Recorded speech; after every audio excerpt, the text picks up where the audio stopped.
There we go. We're live. I hope I didn't spoil a whole bunch of stuff just now because, technical difficulties. Can everybody hear me okay? Got a new system here and it's a little wonky. So it's Star Wars night. We are going to have Russ Wilson, who's running a little late apparently. Everybody's got stuff going on right now, so we're going to see what's up. He and I are going to talk about. You guys hear me? Can everybody hear me? Not good. Not good. That means the mic's not working as well as I want it to. Is this any better? Is it too loud? Better? Better? We're trying a new system, so we're going to have to see what we got here. And I didn't get it all as prepared as I needed to, apparently. So we're going to try to work this out. Okay.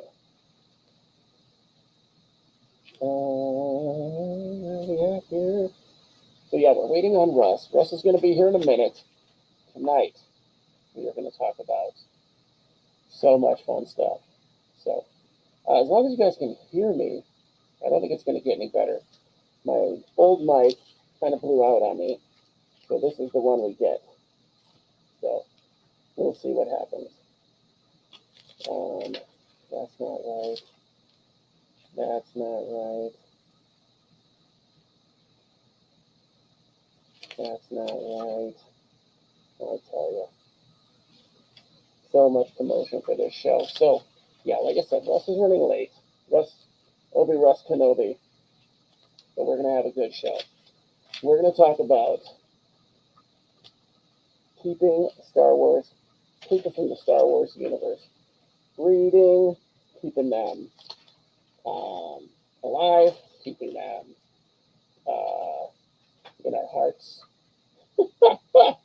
what they need, how we have all kinds of different stuff. We got. I'm stalling because Russ isn't here.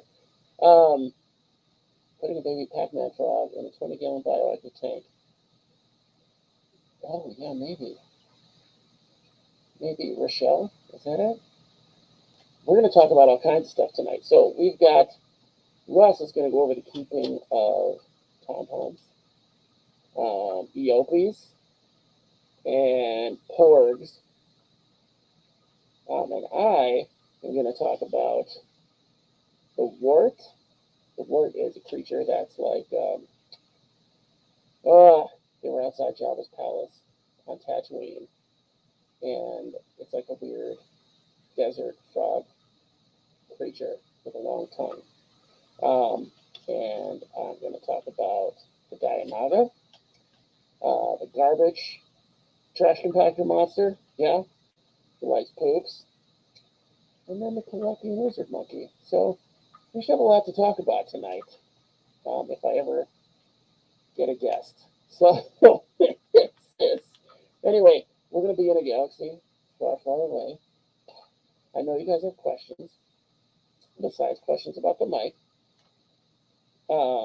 Yeah, season 3 of The Mandalorian was pretty great, Rochelle. Thank you. Rochelle Workman. We've got some work that needs to be done around here. I don't know if you're busy. But yeah, studio could use some updating. The paper is awesome. Haven't seen him in person in the galaxy, but sound like the Sarlacc ate and shat you out. Yeah, that sounds right. I'm not wearing a Darth Vader mask. I think it might. Russ. I'm waiting for Russ to come on for the big reveal. Sorry, guys. The audio is not what it should be. I apologize. I'm so sad about it. Is that any better? Is that a little bit better? This mic is not my friend. That sounds a little better to me. I don't know about you guys. Let's see. Let me adjust it a little bit more. Totally unprofessional. That's better? Okay, good. Good. That's better for me too. So yeah. So what we're gonna do is we're gonna do a round robin. We have Latin names. We have their upkeep, breeding tips, um, what they need for their requirements, because we have huge amounts of experience with this. I know you guys have been to a galaxy far, far away as well. Sounds like as much as me, if not more. It's getting worse again. So it's always a trial on this show with the technical difficulties. Okay, much better. We're arguing about how to get on top of, or how to maybe not get on top of Pedro. Who wouldn't? He's a snack. He is a snack. Speaking of snacks, I'm still wondering where Obi Rus Kenobi is, and if I can read. Let's see. Yeah. So yeah, Obi Rus Kenobi sounds like he's about ready to go. So that's good. Before we get started, what is your favorite Star Wars creature? Put it up. We might talk about it in the future, but it should go smoother next time. So we're gonna see. My all-time favorite is Quacking Lizard Monkey. So such a cool critter. Let's see. And then there's so many. There's just so many. Tribbles, Wally, just leave now. I know they made the last 3 Star Trek movies into Star Wars movies, but I mean, Cassandra, you don't need to watch the classics. You could just. I don't know if you guys could hear that or not. I'm gonna save these for when I get my the mic working a little bit better. So, which shouldn't be very much longer, honestly. You could have favorites from the regular movie, from the newer movies. They don't have to be from these. Rancors. Rancors are probably the best. In The Mandalorian on Tatooine, it's Boba Fett, where it became very King Kong-like. I didn't know if I was upset about that or not. When I raised them, they were always so fat, because they're just so more cuddly when they're fat. Porgs? Yeah, I'm not. Porgs did to me what Ewoks did to Wally. It kind of ruined it. So, PM. Oh, that's your PM. Okay. Yeah, yeah, I know I'll be judged. Or people that talk about just the new ones. Yeah, it's a little bit of a judgment. There's a lawn bowling with giant isopods? What? Is that a remake of Alice in Wonderland? That sounds like a remake of Alice in Wonderland. I could see people playing like the croquet with the isopods instead of hedgehogs. Oh, wait. A long time ago, in a live stream far, far away, Rus Kenobi showed up on our show. Let's see if we can make this work. So, Russ, how are you? Hello there. Or Obi Rus Kenobi. That's it. I've had it both ways. I'm glad to see you, fellow Jedi. So, we're Oh, very friend. excited to be here tonight. It sounds like my audio is a little off. I swallowed my mic. Oh, it's very good to see you, old friend. How wonderful to have you here. I may have to step out and let my human Jedi friend show up because it is sweaty down here. I think I'm on Tatooine or Dagobah. It's got to be Dagobah. It's a little humid. I feel you, old friend. Still so formal. I let these galaxy wanderers know what the deal was tonight. So, in our lineup. So, as my guest, I'm going to let you go first with your choice of what you kept, some of your old, creatures that you kept before. So, what was your number 3 pick? We'll start at number 3 and work our way up to the top. I believe the number 3 pick would have to be the porg. The porg. The porg has come up already. So, and yeah, just give me a minute. I'm going to get someone else in here real quick. Well, hello, everyone. I see that 503 Menagerie is here. Frank the Tank, Supreme Gecko, Rochelle, Aunt Sandy Skinks. Biggs is here as well. Excellent. Coral's here. Cassandra.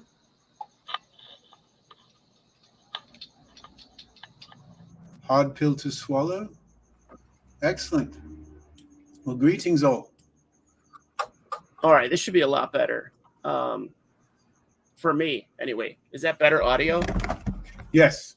Okay, good. Yes. As that audio was not something I considered. I sensed a disturbance in the force, but now the audio is clearer. There was a disturbance in the audio for sure, and in these pits. I'll tell you what. Yeah, sound effects might work better tonight too, and I can see now. One moment.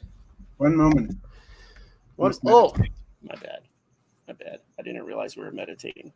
So, all right, I'm just meditating until you're ready. Yes. All right. I think I'm ready now. Oh, another reveal. Russ, I'm your father. So. No. I had my hand chopped off before the show, so we're good. Yeah, that was the big reveal of I'm your father. So porgs, what do we know about porgs? What can you tell us, the audience? Oh my God. First, we should probably discuss the taxonomy of the porg. The porg is a reptavian. Okay. Reptavian, having characteristics of a reptile. No, that's another animal altogether. I'm talking about the tauntauns. They're reptimammals. Okay. There's a lot of reptile stuff in here. Indeed. The porgs are mammalian avians. They're both. Okay. So their faces, they don't have beaks. They're built more like a seal as far as their face is concerned. But the rest of their body is a bird. They are built for living in cool climates, and they are semi-aquatic. So they spend their time on islands and shorelines near the ocean because most of their food comes from the ocean. They are essentially piscivorous. Although they will eat crustaceans as well, and they're not above scavenging now and then. But so it'd be hard to keep them bioactive without them just eating all the isopods. Very true. They're quite opportunistic, and opportunistic and curious to the extent that they will pilfer shiny objects if they can get away with it. So that's something you have to watch out for. Right. That's good. Right. You can't leave your lightsaber around if you expect to keep it. If there are porgs about, they will attempt to make off with it and get into all sorts of shenanigans. They're extremely curious, and anything remotely shining or just unusual is enough to attract them. So they can be a nuisance in that way. So super curious. I'm going to guess they don't really have a lot of predators because... True. They don't have a lot of predators, and I don't believe any of their predators are terrestrial. So on land, they do not tend to feel threatened. Most of the predators they do have are aquatic. Now, are they just currently located on that one planet that I can't think of the name of? Interesting story. Now, they were originally found on the planet that the founding planet of the Jedi Order. However, they have become an invasive species, and are now found in many planets on many coastlines spread across the galaxy. They're quite prolific. They produce nests in the manner of many avians, but and they usually only have 2 or 3 offspring at a time, but their offspring grow quickly, very quickly indeed. And because they are so curious, they tend to stow away on ships. And with those incredibly endearing little faces, they're often not turned away. They're kept as pets and then sometimes released on other planets. And so the galaxy is now quite full of them. Anywhere there's suitable habitat. So you just need fairly cool shorelines, lots of fish. Those are common things in the galaxy. So porgs are now spread about. There we go. And I think Hard Pill to Swallow put it well. That they do taste delicious. So, yeah. In my experience, True enough. if I was able to remain as Gordon Shumway, I would have just had. Well, I've prepared some recipes for all of these creatures.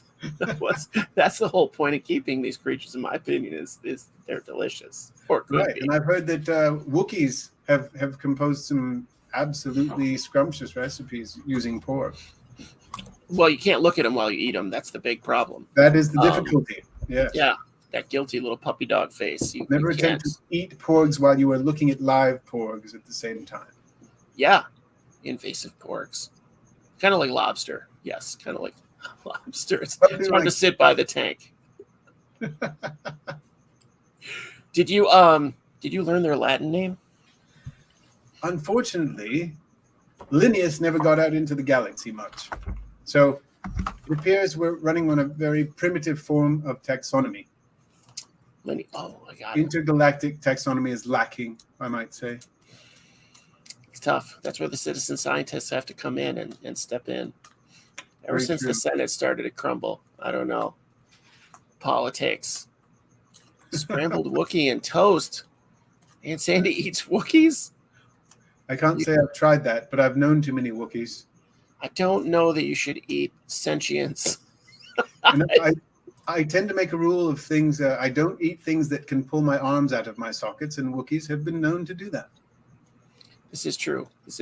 I know they're really upset about chess. Hollow? Oh, hollow chess, yes. Never play with a Wookiee. Even Jedi shy away from playing hollow chess with a Wookiee. You shouldn't do it. You shouldn't. What else do we need to know about these guys? So do you have tips for breeding? Yes. Provide them with plenty of fresh fish. They need some shelf-like structures. You can use rock.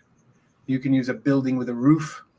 Anything that provides a shelf-life structure. They feel secure when they nest in a shelf area because they know their waterborne predators cannot reach them.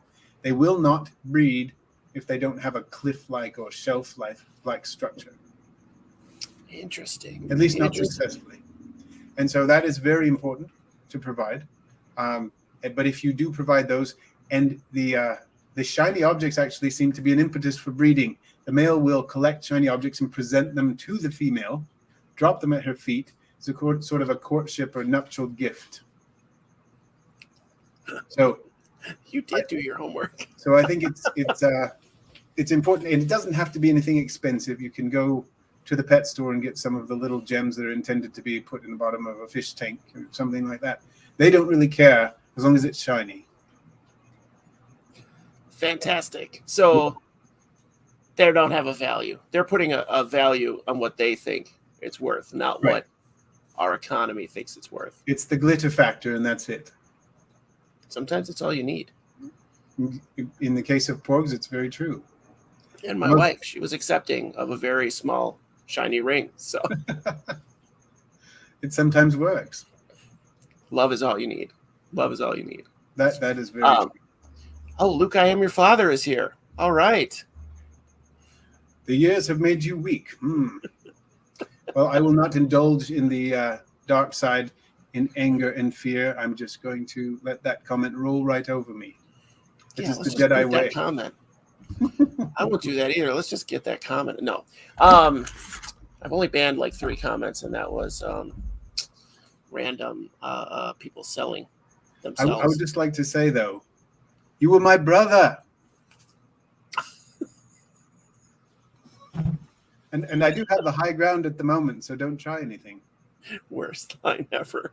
Worst. I was so angry. I was so angry. I went back to watch it only to see that fight and count the times that they had the high ground before he did the arms of chopping move. And it was like 17 times. And yeah, it was bad. It was bad. That movie was bad. I hated it because they killed Darth Vader. They killed Darth Vader in that movie. He wasn't born. He was destroyed. So anyway, worst origin story ever. And that includes the second Spider-Man, whose origin is the exact same as Spider-Man. I know we're way off topic. I got so angry about that. No, it's still topic. It's the same universe. It's after all the same topic. It is. It is the same universe. I didn't think about that. We could have chose some other creatures as well, like a Hulk. Anyway, my first choice. Are you through with Porg information? We could stop. What else should we know? Well, I don't recall ever having owned a Porg. That's true. That's true. But That's I probably did- true. I did take care of them for several years, so the information I've given you is true from a certain point of view. I've only kept them on a sandwich, so my husbandry technique is failing. But That is fair. honey mustard is a real asset with them. Best condiments in the galaxy, I must say. Mesopods, you're going to have to go back. I love that you got the Shumway reference. I had an elf mask on briefly. Well, the entire time I waited for Obi Rus Kenobi to show up. But Yes, He I do clearly had. apologize for that. Gordon Shumway and I go very far back, but I had a run-in with some would-be Sith, and I was delayed, but negotiations were short. At least I can say that. as usual, as my favorite Jedi would. Well, I don't pick favorites, but yeah, Obi Rus Kenobi, definitely my favorite. I've chosen the wart. So I had pictures somewhere on my phone and never uploaded them, but the wart is a frog-like creature that lives on Tatooine, primarily. I did find the Latin names. So this is my research right here. This is my tablet. Get a call from the Senate. I could go. You're going to have to help me with the pronunciation on this, but it's Ranabominados Excoquatur. I forget what that means. Abominatus, so Yeah. abominable frog. Okay, And what was the other part? I didn't quite catch that. you did get it. Excoquatur. Quatur. How does one spell that? EXCOQUATUR. This is a hard one to pronounce, I'll tell you. I did kind of take liberties with spellings, so not to mess with you. It means a frog abomination in the desert. A desert frog abomination. So I brought my research as well. So if you have like $50, pick this book up. It's amazing. And the art is amazing. And I bought her other books to learn how to draw like this. This is the wart. Okay. This is the wart. You may remember it from 3 seconds in Return of the Jedi. Indeed. It had a big impact on me. But these guys are bigger than you would think, and live a long time. So I still have mine here in the water tank. So I'm doing a great job. They get a little large. They'll eat just about anything that goes by that they think they can fit in their prodigious mouths.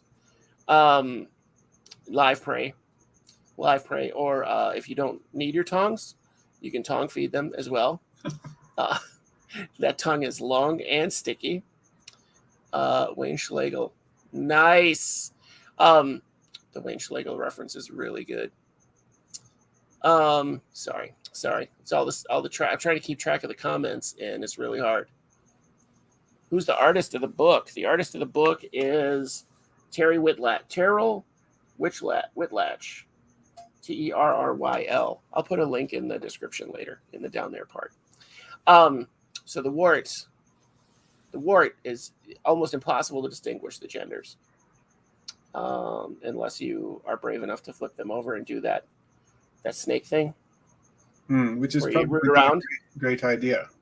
Yeah, no, I learned the hard way. So it snatched one of my eyebrows off with the tongue.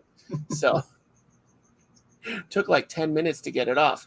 The tongue, not the eyebrow. Eyebrow came right off. It was shocking to me. It was high summer. I was shedding. So I said they need live prey, which could be literally anything. If you have a neighborhood child you're not fond of, leave a couple trail of M&Ms to his, enclosure. Definitely need a heat source. They love to bask. Corpuscular.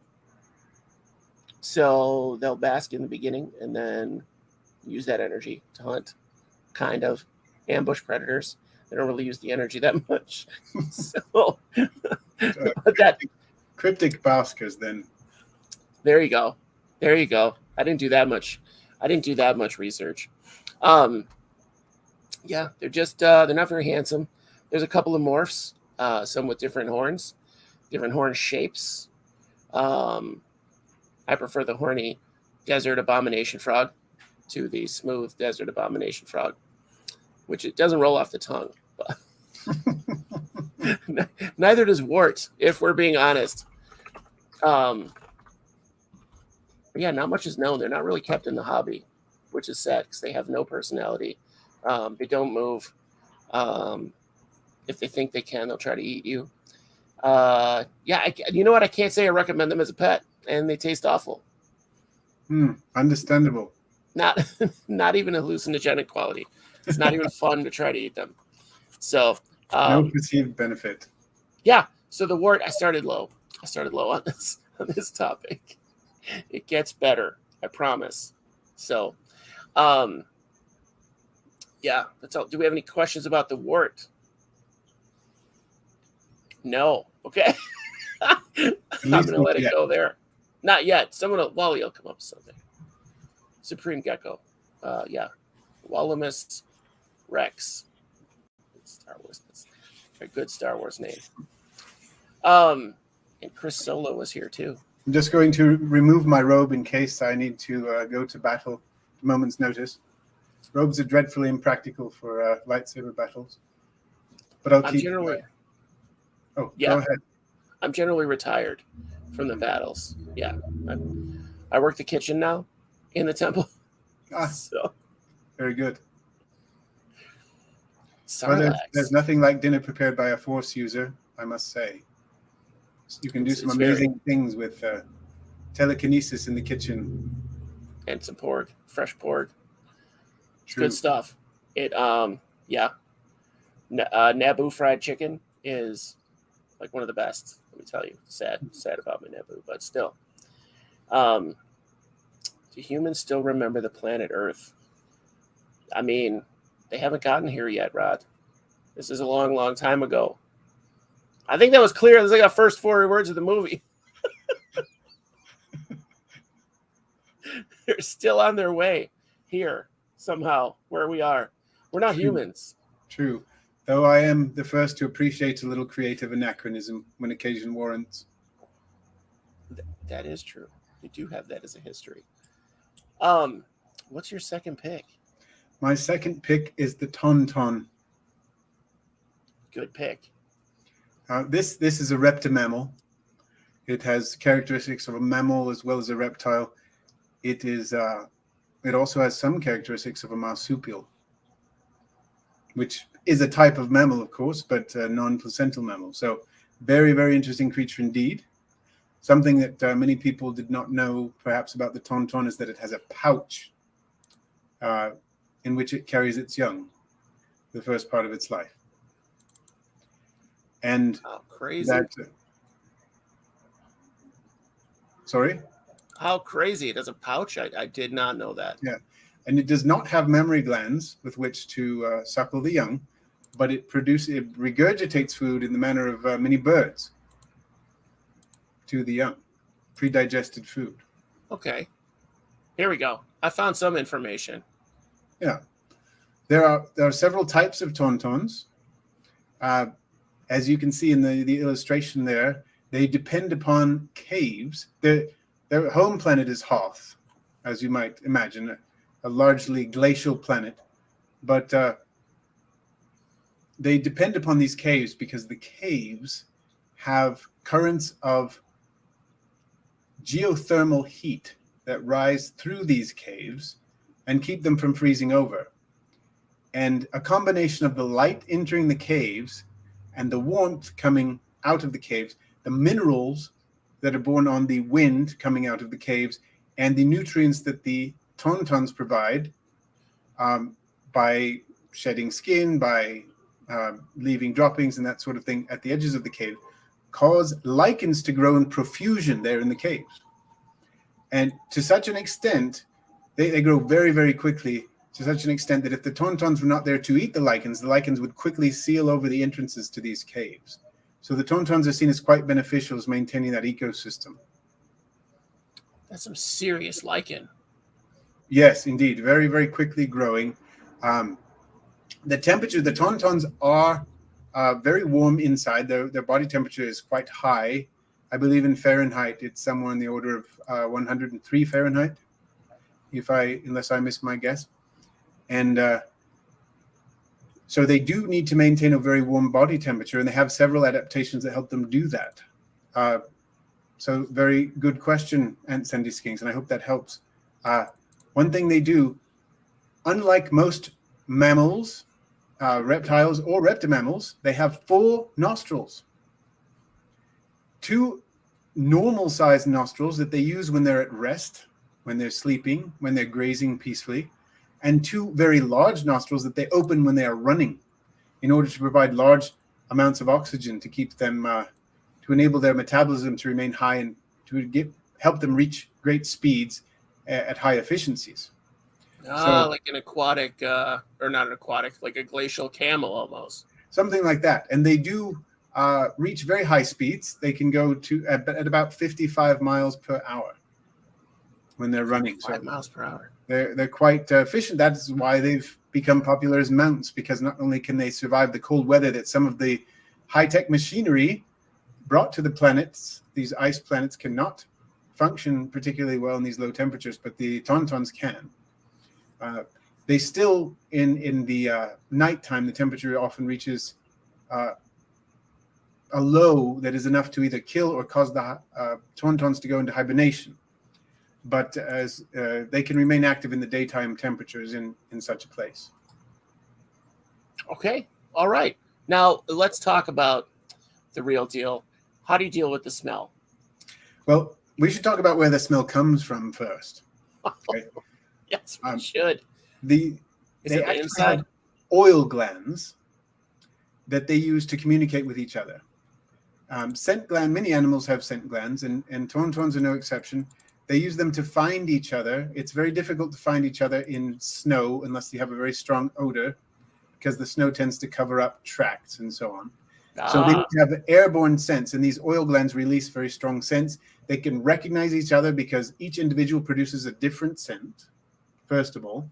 Males and females produce scents that are recognizable as males and females. So they can find each other, they can find mates, they can find their friends, and they do tend to be herd animals, matriarchal herd animals, by the way, living in herds of up to about 20 at a time. And so the scent is disagreeable to most sentient beings. Most sentients find it very disagreeable. There are a few that bottle it up and make perfume out of it, but we won't go into that. I'm not one of those.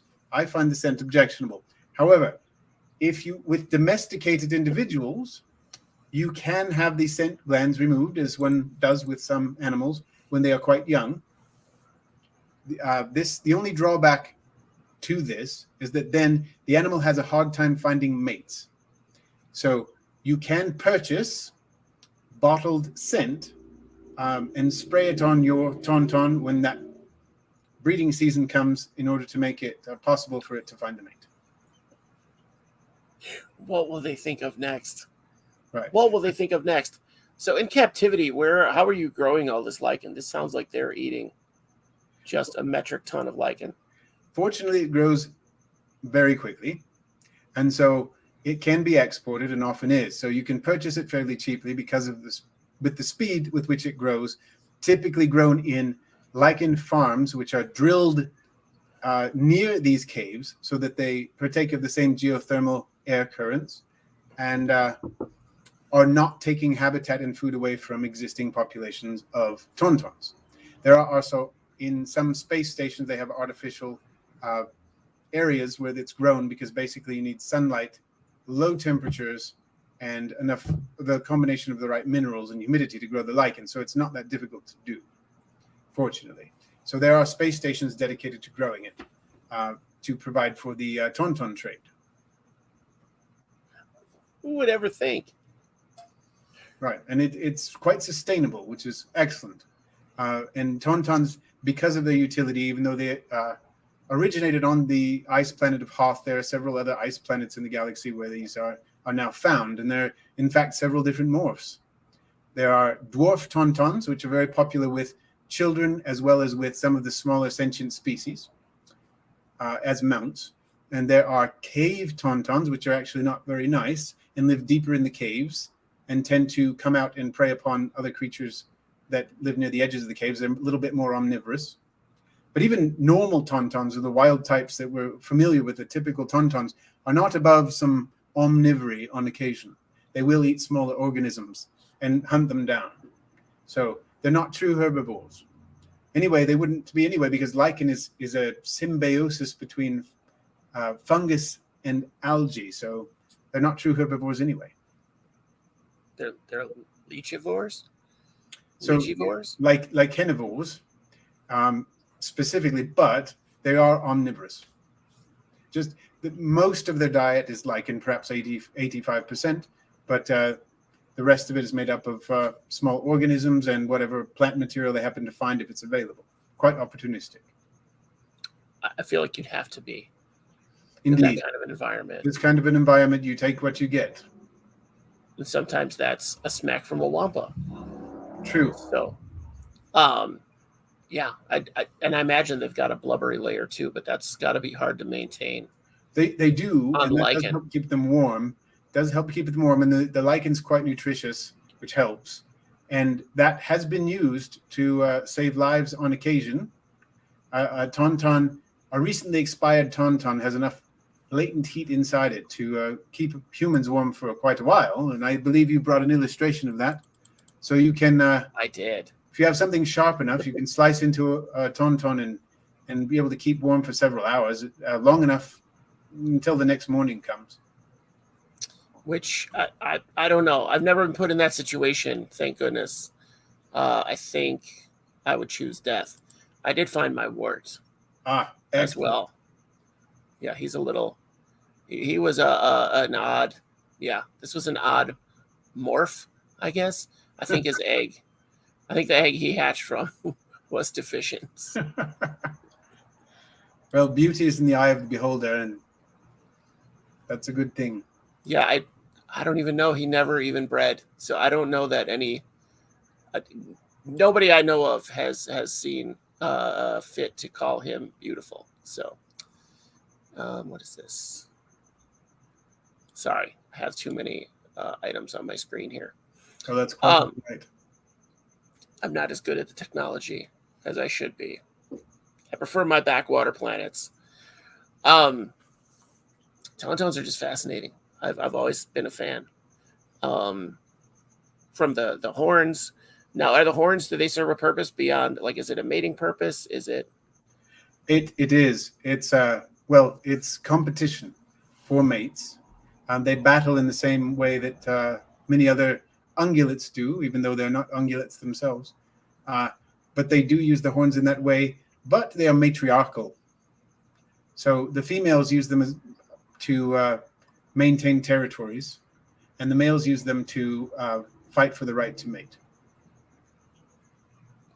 So both males and females have quite large horns on their heads for those different purposes. The shape is a little bit different in the males and females too, for that reason. I love a useful adaptation. There's more of a kind of a padding on the front for the males because there's a lot of head impact, and the females use theirs sometimes the same way, but there's less padding because they often they swing their heads back and forth to push females out of the way when they're trying to vie for territory. Different. That is different. I like these adaptations. I need to up my game. my research is not as in depth as usual. As usual, I feel like that's normal. That's the expectation. Rod is maybe right. I had never considered that the narrator lived in the future of the Star Wars universe. And it's talking about, for him, it would be a long time ago. Oh. Well, we often find that the truths we hold dear depend upon our point of view. So much wisdom. So much wisdom. I tend to think, Rod, that humans are probably invasive, super invasive. Yeah, they're everywhere in the galaxy already. They've spread. Maybe they originated here. I don't know that we would keep them, humans, other humans, to purposely spread to other areas. They must have escaped. They must have escaped. There's no other explanation. My second is a little less enticing. Hopefully this works this way. No. I'll have to go through some photos here real quick. There's the space. Okay. It's the Dianaga. So someone mentioned it earlier. This is not commonly kept. I didn't mean to keep this creature, but wound up finding one. Well, he found me initially in the lavatory, the refresher booth, and I was quite surprised to see an eye come from the disposal unit. As well you could be. Yeah. So we sent cameras down, and this is about what we found. Not as large. Not as large. These guys I seem to know a little bit more about. So this is my favorite Latin name. Tentacloaca species horribilis. So what an appropriate term. Because look at that thing. It's horrifying. If you saw it in your toilet, you would die. And it has sewer tentacles. You would just die. So I got into these guys a lot because they're so weird. Because I love an octopus. And this is like a craptopus. They live in garbage heaps, aquatic compost heaps, septic units, the waste disposal unit of starships. They are massively invasive. They've gotten everywhere humans have, to the point that it's not known their original planet. But they're extremely hardy, extremely adaptable, and seem to have a fair amount of intelligence. So you can see this awful, horrifying mouth here, which doesn't look like it would be used to chew waste. They are detrivores. Super aquatic, gross detrivores. And you can see the many tentacles that they actually taste and manipulate their environment with, and use that as like you said, as chemical factors to find food, mates, predators. These feathery items here are a lot like extra gills to pull oxygen from their oxygen poor environments, right? Makes sense. More surface area. Exactly. With the one big eye, mostly everything's from feel, because I've never seen them in an area where you could see under the water or would want to. So this is to peep above water for predators or, again, potential prey items, which they're not great hunters. I would say they're not great hunters. I would imagine they confine themselves to easy targets opportunistically. Yes, they don't normally grow very large, but in areas where they have no predator, if they can find a little place with no predator and lots of food, they can reach truly large size, like they would see humans as a prey item. So you want to keep yours small. Limit protein intake if you can. Mine never outgrew the septic unit, so we just kept cameras on him and saw what happened.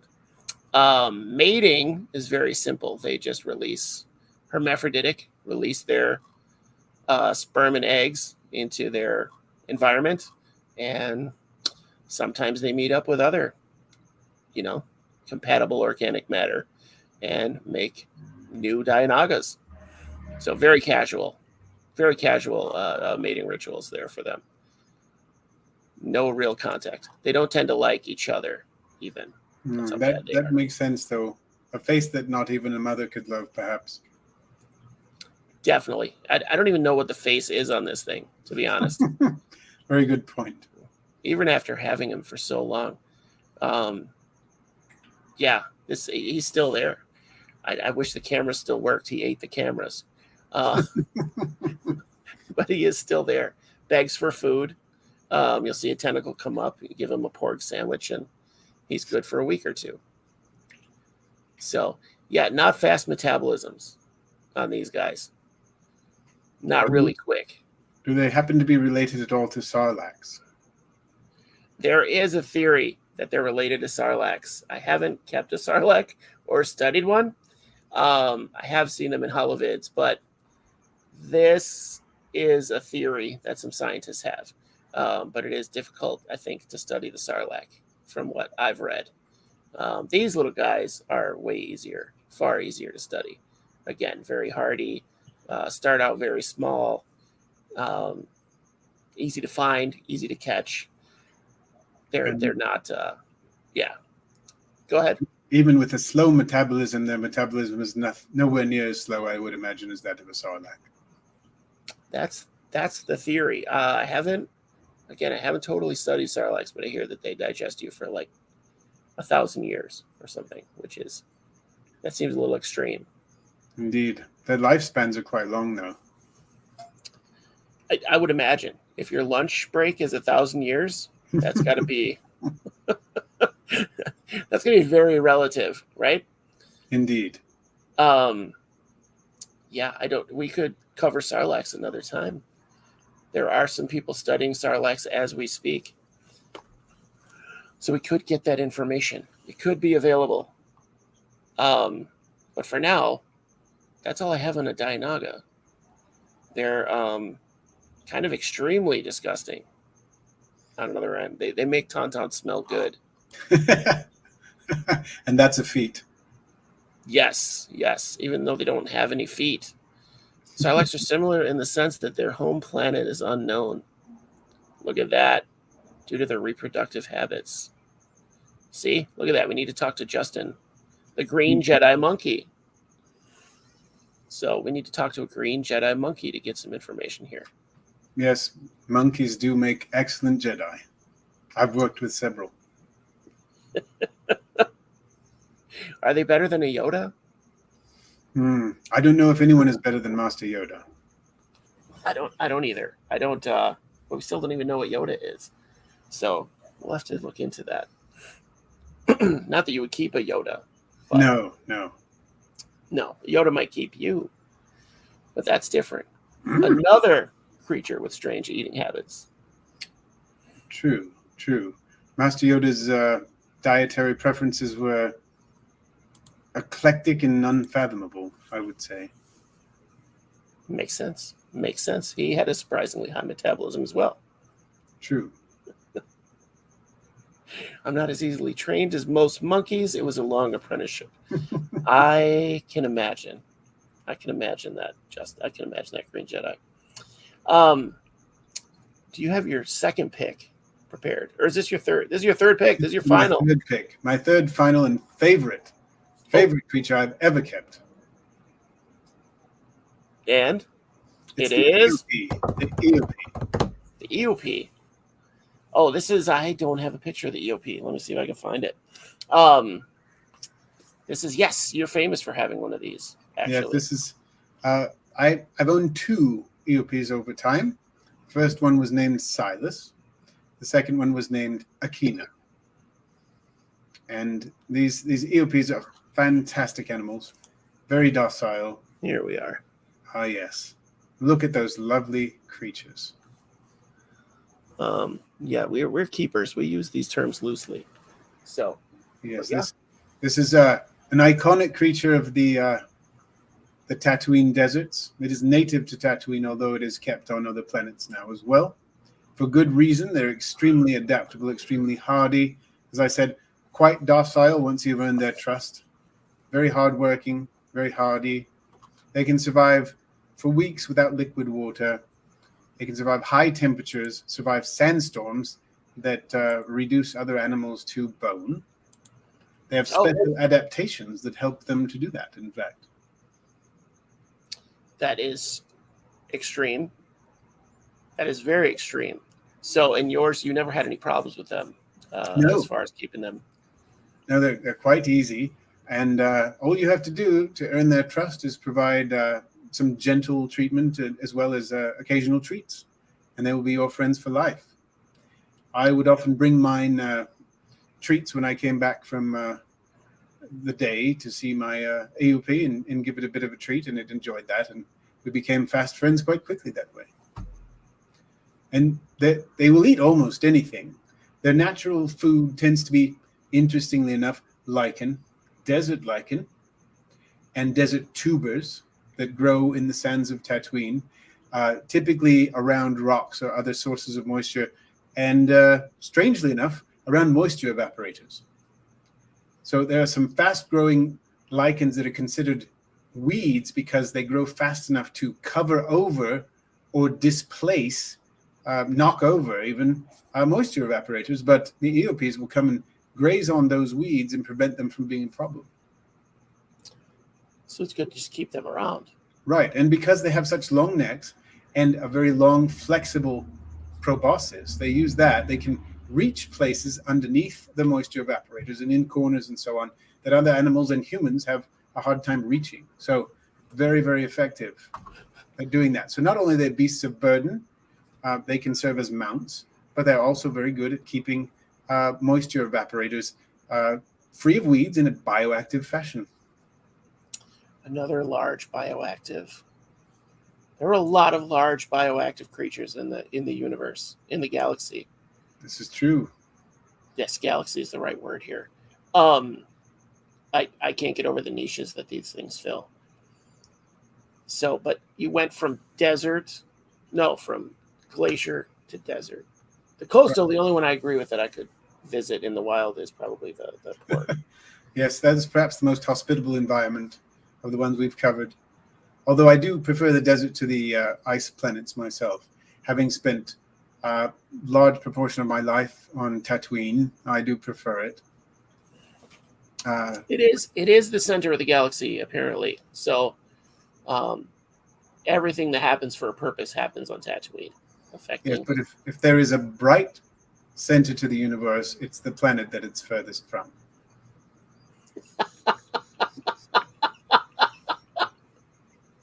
This is true. Which I think is Dagobah. I think probably. Very well could be. Beauty is in the eye of the beholder. True. What other, is it hard to breed these EOPs? It's actually quite easy. They're herd animals. And so as long as you maintain a healthy herd of EOPs, they will breed quite easily. The young are not quite as hard as the adults. They can't handle the heat quite as well, and their skins are not as tough.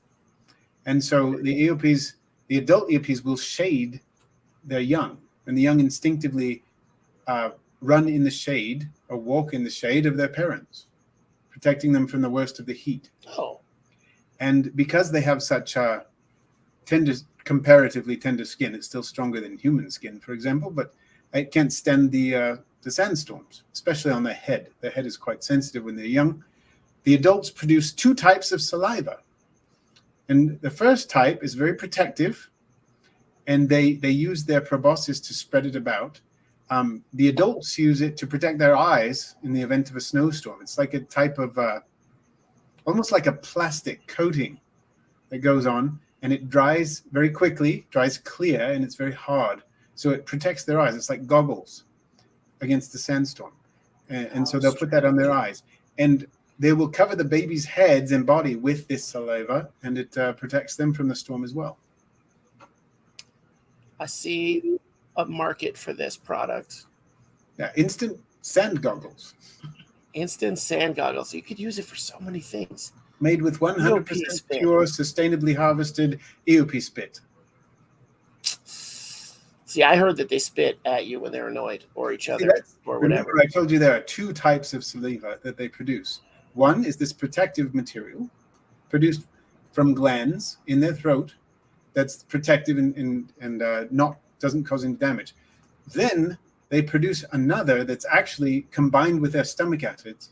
So it's a different, chemically very different concoction that they use as a defensive and offensive weapon.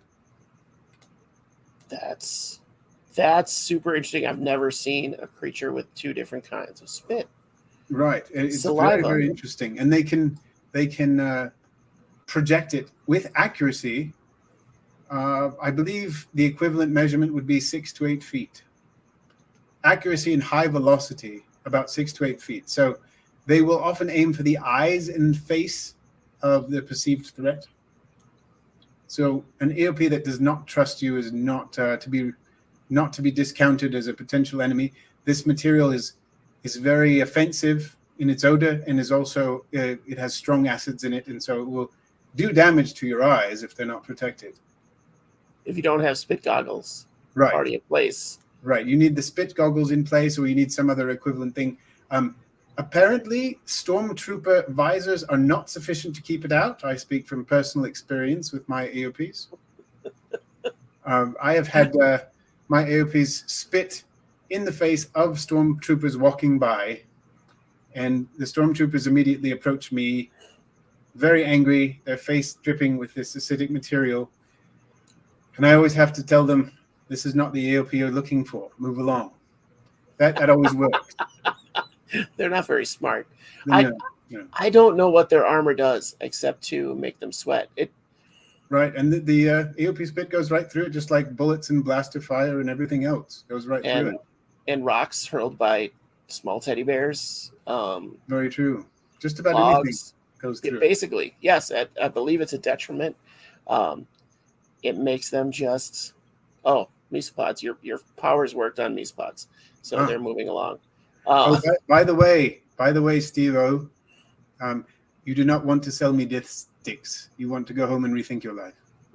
Just keep that in mind. So many problems having too much stuff. I love the EOPs. Now, can they produce as a farm animal, herd animal? Yes. Can they be farmed to produce like more than this spit? Like, is there a byproduct? Yes, there is. Their cream, the cream from their milk, is quite delicious. An AOP cream pie is a delicacy in many places of the galaxy, especially on Tatooine. One of my personal favorites. Okay. Very rich cream, very, very fluffy cream that can be produced from it. And so EOP cream pie, well known that way. There are also several other milk products. There's AOP cheese. Very You good. said cream way too many times in a row. That's what got me. You just kept saying cream. And that got me. I don't know why. It was really, really funny. I apologize for the frequency of that word. I do like the pie very much, and perhaps that's why I got on that. You're kick. already thinking about the pie. It's very good pie. Now, how do you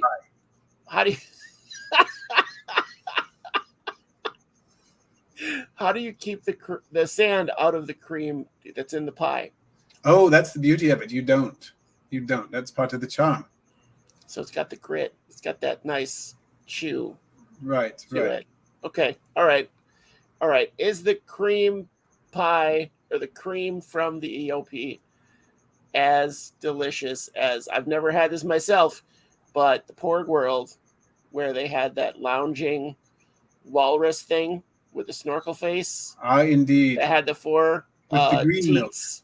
Yeah, that you could just like push on it, and then you could pour it on your beard, and the nutrients come from that. Apparently, you could just be like, And then Yes. it's so good. I've heard rumors of it. I've never attempted to ingest that sort of milk myself, and I don't think I would like to. I was not convinced by the commercial that I watched. It was similar to a Earth drink called Gatorade. Those commercials. I Mm. don't think you're supposed to just pour it on your face and Mm. extract nutrients that way. So Indeed. hard pill. I think a lot of people want us to stop saying cream pie. Yes, we can do that. But it's the first delicacy I could think of that earpiece were involved in. It So involves the EOP. yes, They're good in a stir fry as well. haven't tried that because Yeah. I've had too many AOPs that were good friends. That's true. It's hard to eat. Silas and Akina are very much good friends. They actually live a long time too. They can live up to 90 Tatooine years, which is, most humans make it about that long, or not even that long. So So you can have a friend for life. right, you may need to put your EOP in your will for your descendants, if you have descendants. Of course, Jedi don't typically have descendants, but so I didn't. But yeah, It happens. It happens. it does happen. Gatorade is not made of gators. All right, I'm learning so much tonight. So much information. I just love the different adaptations that these guys have that are the adaptations that EOPs have is so similar, but on a totally different scale to the adaptations that the Tauntaun has. True, to very different environments, but to a similar degree. Yes. And to see if that's a fish or something. It's amazing. It's fascinating how it's similar. They have the eyelashes or whatever to keep the ice out of their nose and nostrils, and the EOP has it to keep the sand out. Right, and the fact that it's saliva that it uses to protect its eyes is quite amazing. Saliva, is that Latin too? I'm. That's not a language I'm very familiar with, I'm afraid. I think it might be. You might not know you are. It's a force gift. Language is. Could be. My final creature is probably my least favorite pet that I've had. Is the let me pull up a picture here. It is the Kowakian lizard monkey. If you want a high maintenance, I can't think of the word, mischievous pet that gets into everything on purpose, then this is the pet for you. If you want to have to hide your knives, their sense of humor is very dark. Their Latin name, it's more Latin, is Simil Contentus Novis. So that's their Latin name. It means basically like lazy monkey. So, which is true, which is very, very true. They're lazy and shifty. Some can be taught rudimentary language. They are a-holes. The good news is they're cheap. They are not hard to acquire if you can find them on the market. A lot of people just eradicate them. There's usually a business that pops up if they get to be an invasive species, where there's a pest control business that revolves around these lizard monkeys. They tend to pick on droids, which is novel for a creature. There are some studies checking on their actual sentience, but so far, I don't think those scientists are ready to categorize these tormentors as sentient as yet. But it's strange that they have such a propensity to bother droids. But I have seen evidence of that myself. Yeah, my KitchenAid droid was just totally wrecked by this monstrosity just because he just decided. So it was there he is now. it was really hard to get rid of his brothers and sisters because they're cute when they're little. So The characteristic cackle. there he is. He's after the KitchenAid again. But yet getting rid of the brothers and sisters. This one, I had him for so long, and he assaulted too many people. I decided to keep him. But the brothers and sisters, I had to put them on the market as hairless cats. So those go quick. You can get people to scoop up hairless cats all day long. You just have to kind of doctor the photos, put the lizard monkey in a sweater, possibly a collar for a half a second, and get that picture and put it up on the HoloNet, and there you go. Bing, bang, boom. And imagine their surprise once they figure out what's really happened. No refunds. No refunds. So hopefully they've gone to a better place. So I feel like if you're going to buy a hairless cat on purpose, you deserve a Kowakian lizard monkey in your life. Like, that's karma. It's Jedi karma. Do we believe in karma? The Force? Something along those lines, yes. The Force is kind of like karma. A more advanced form. But these guys breed readily. Often. They are a little extreme about it. There's very little contest between males and females that I've seen. They try to just, have fun. They just have fun. And then babies happen. Not very good parents. These are repto mammals as well, but no Indeed. lactation. The babies are kind of on their own. And stay to the outskirts of the colony so that they can learn by observation and hopefully not get tormented or eaten if, times are tough. So, which they're not above preying on weaker lizard monkeys or their children. So not good parents. So, yeah, this is probably my least favorite creature on the list. And that includes the toilet monster. Wow. And that's saying something. And I would venture to guess that their reproductive strategy could be characterized as quantity over quality. Yeah. I don't know that it's even on purpose. It's just something that they do. And then babies happen. And then that's it. They move on with their lives and go make some more.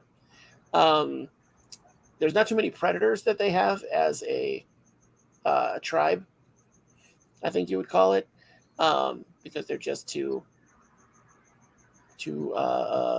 aggressive and crafty.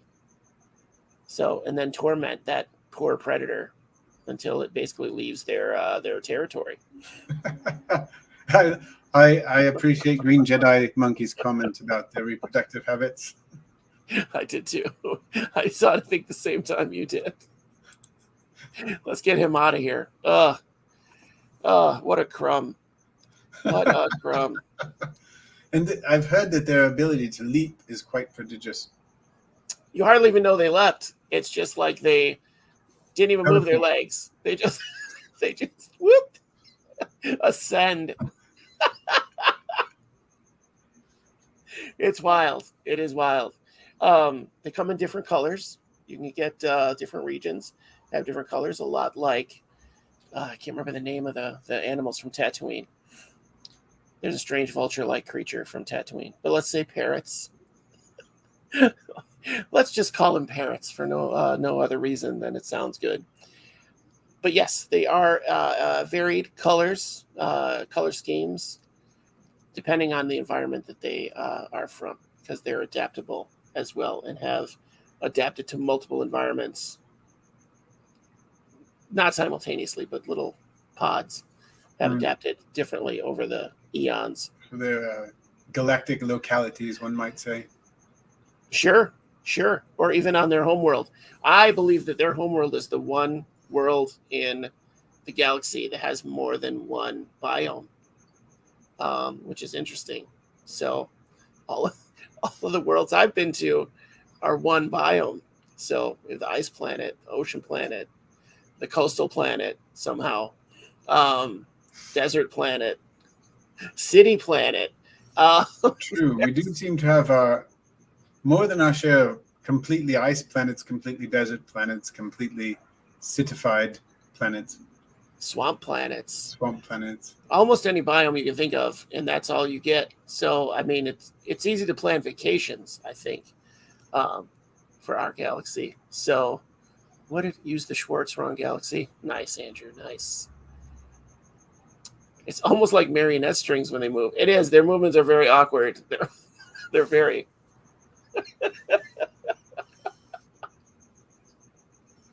And they're so awful.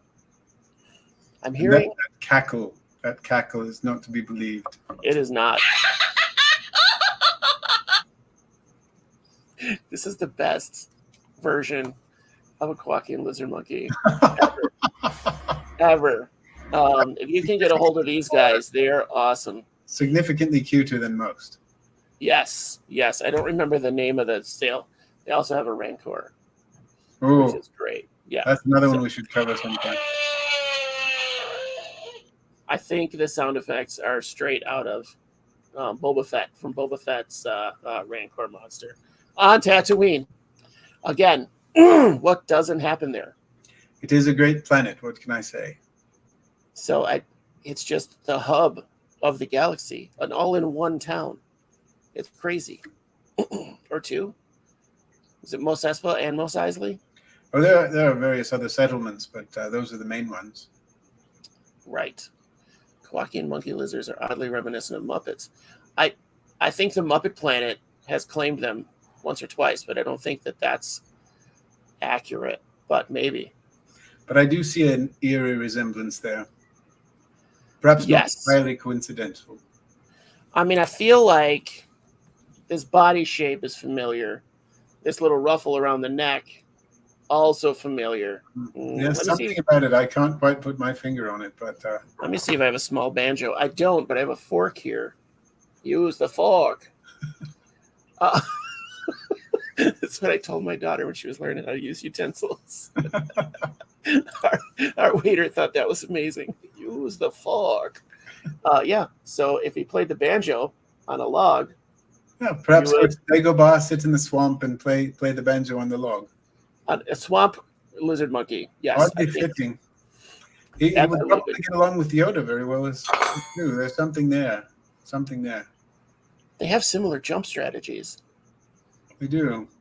And I would imagine as you train as a Jedi, if you had a lizard monkey on your back urging you on, it would be effective as well. True. Yeah. I think you're on something there. New training techniques. Let's try it out in the Padawans next time you're at the temple. Yes, I'll bring it up. We'll try that. The Jedi Temple, indeed. With the new batch. Funny story, you were almost co-hosted or guest starred with a Muppet, actually. Indeed. That was the runner-up. So maybe another time. That was the second because the elf thing almost didn't work out. So well, I'm glad Gordon was able to join us. Yes, Gordon is a classic. So many technical difficulties with that. And I sat till you showed up. Like I was sitting in that thing from 8:15. I apologize for the. I was unavoidably detained. Understood. It happens. So I get it. And getting on all these robes that we have to wear is Indeed a burden. There are a lot of layers to this thing, you know. I don't think people appreciate how many layers. And I can imagine. And have to put these little containers with the healing capsules in them and things. All of that. You need to strap them to your belt, you know. I don't know if you can see that, but on my belt here, you know, these sorts of things. Got to make sure all that's in place. And now you all know why I asked Russ Wilson to be on this episode of ISO Buddies. I have my $15 robe from China That actually goes to the floor. I'm 6'4", and this goes right to the floor. That is impressive. So I might use it as a regular robe, like an all the time robe, or just walk around in it, because for $15, is probably the best $15 I've ever spent. So, yeah, this is premium polyester. I don't know what yours is, that old school cotton blend, but this is kind of waterproof for a minute, then it's completely soaked. But yeah, your costume, your uniform clothing is far more legitimate. Yeah, far more authentic. Well, we're working with what we have, but I think your Gordon Shumway face was far more authentic than mine. I tried so hard. I bought a second thing to put underneath it to here, let me see, I still have it, to make the jaw move. And I couldn't. I bought this to make the jaw move, and it fit inside very well. But and then if I kept the mouth open, I could actually breathe. But I couldn't see because the eye holes for Gordon are on my forehead, essentially. So I couldn't see anything unless I pulled it way down. Unless I pulled the nose way down. But yeah, I tried really hard. You can see I tried really hard to get it to work. I don't know. Well, I think the effect was appropriately surprising and appreciated. Good, as long as you were surprised. So that was what I was going for. Again, because if you can surprise Russ Wilson, that's a good show. That's a good way to start the show. Yeah, I still have some modification to do. I have a present for you that I need to send out. I just haven't had time to work on it. It is it's going to be a repainted Funko Pop Obi-Wan Kenobi from the show Obi-Wan Kenobi, that version. So he needs a much redder beard and hair. So than he has. Not that you're like blazing red, but more red than. We can approximate, yes. See what you mean. Yeah.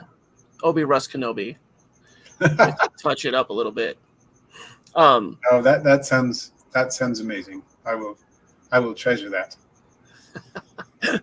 Just put it in a terrarium with something. With your EOP. Or EOP? I like the way you said it. I just can't make myself do it. To say EOP? EOP. Yeah, that's like, it's just 3 letters that way. It's so much simpler. I really appreciate that. So this was fun. This format needs a little more tweaking, but I need to do more for it.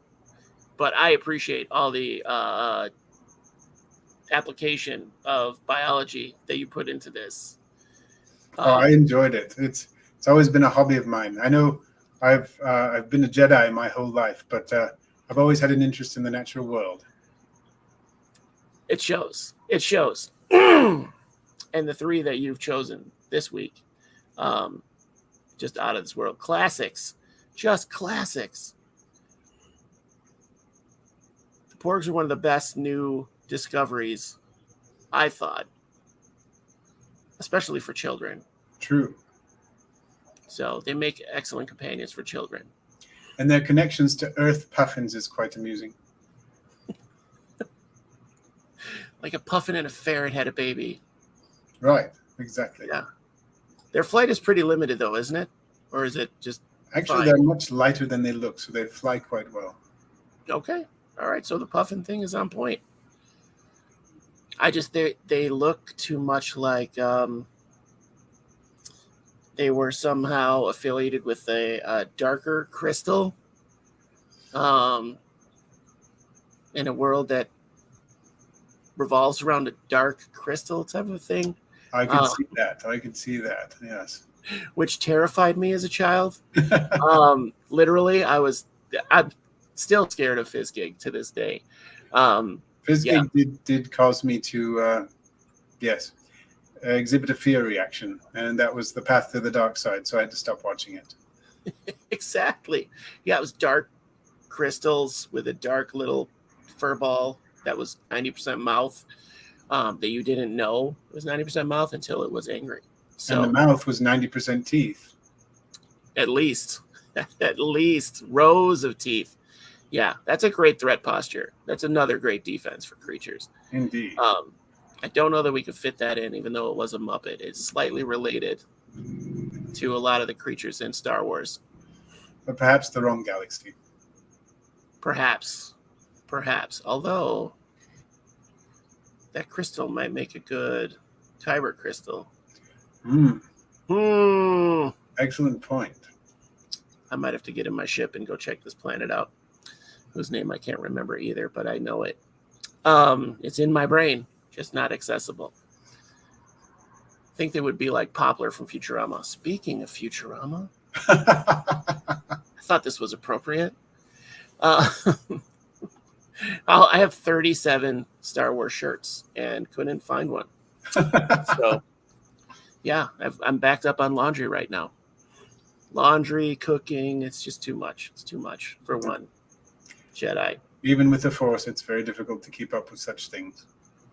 Admission, I'm a 48-year-old Padawan. So they have me using Force mopping, Force dishwashing. It's all different. My training was different than yours, let's just say. My light spatula, it does pretty good. And my KitchenAid robot, droid. He does all right. But yes, Obi Rus, thank you for coming on the show. You're quite welcome. Our holocast. As always, we appreciate it. I hope you guys had fun with this one. I know I did. As did I. Okay, good. That's the point. So I had enough fun to do these again. I was very nervous. I don't know if you could tell. My anxiety was very high today. So want to see your battle moves, Russ. Oh, Frank. I should have sent you a screenshot. I'm afraid right in here there's not much room, but I still twirl the lightsaber quite a bit. So I can see that. Are your neighbors, like, do they get to see you in the backyard practicing? Sometimes. Nice. That's better neighbors than I have. I don't have the lightsaber twirling kind of neighbors. Yeah, no, I don't have that. I have the neighbors whose foster child is troubled, and today, I guess, held their camp counselor underwater. Oh, no. Yeah, it was a weird day, so I'm going to go see what that's about tomorrow morning. See if we can get involved in that situation. It's not normal for a 7-year-old. No. That's the neighbors I have. I don't get the lightsaber twirling, isopod searching neighbor. It's a different neighborhood. Utah must be a different kind of place. Very, very much its own planet in some ways. Yes. The Salt Lakes of that biome. That mountain biome. A whole other planet. So, Russ, thank you. I'm going to turn it to the audience, and then we'll kick out. So if you want to hang out backstage for a minute, I'm going to do the closeout stuff, and then we'll see you in a minute, hopefully. All right. May the Force be with you. And also with you. Is that what, as a Catholic, that always comes up? Always. Okay, I'll see you in a minute. Folks, yeah, Tennyson, you're super late, man. Come on, man. Joliet is in the dark part of the galaxy, and we do the best we can. We try to give kids a chance that try to drown their counselors. They don't know any better, apparently, at 7. So I'm hoping that's what it was. Like, maybe it was like, this will be funny. And it wasn't. So anyway, Reed, I'm glad you liked it. If everybody else liked it, hit like, make a comment. Tell me what you thought. I want to do more of these. We're going to do one on fantasy creatures with Coral B, who was here earlier. We're going to do one on Bigfoot with Green Jedi Monkey. I'm hoping he has, bye Frank. I'm hoping he has recipes because he's always trying to eat stuff. We're going to do hopefully another of these with Russ where I'll have a better costume situation in place that isn't going to make me just face mist. Guys, we have a Patreon. Again, for 3 months, we're going to save up all the patron money. We are going to donate it to the Virgin Islands, who their folks are having a lot of trouble with healthcare because they didn't qualify for discount healthcare, even though they're Americans, which sucks. So territories get boned. I don't want to get too political about it, but I think they're Americans. They could fight in our army. They should be full citizens. So anyway, this can help them out. So one of our old patrons, oh my God, I can't think of his name. Anyway, we'll get to it. He quit being a patron so that he could put that little bit of money toward this as well. So he's one of the chairmen of this program. So we are going to give the money to that. I'm going to get, there's not an official link. There's like a contact link that you can get. So I'm not really posting that yet. I don't want him to get flooded or anything with that. I don't know if that would be a problem. But anyway, we're going to give our next 3 months, this month, July, August, and September, to this program. So right now it's not much, but every little bit helps. We're probably going to make our own donation too. But Carl Colwood, thank you. Aquarimax, thank you so much. I was saying Kyle in my head, and that wasn't it. Carl Colwood is one of the best people I literally have ever met. So I would love to help him out. I would love to help out the Virginers, the Islanders. I don't think they want to be called the Virginers. Yeah, so help me help them if you can. If you can't, totally understand. After September, you'll just be supporting the show. So that would be nice too. Anyway, we're going to go. I'm going to put a link to Aquarimax Pets as well, because Russ is awesome for helping us out and doing this with us. I hope he had fun. I hope you had fun. I had fun. I don't know if you could tell I was super anxious because this is a new format for me, and I wanted it to be more. So I hope you enjoyed it, and I will talk to you later. Again, I love my audience. I love you guys. If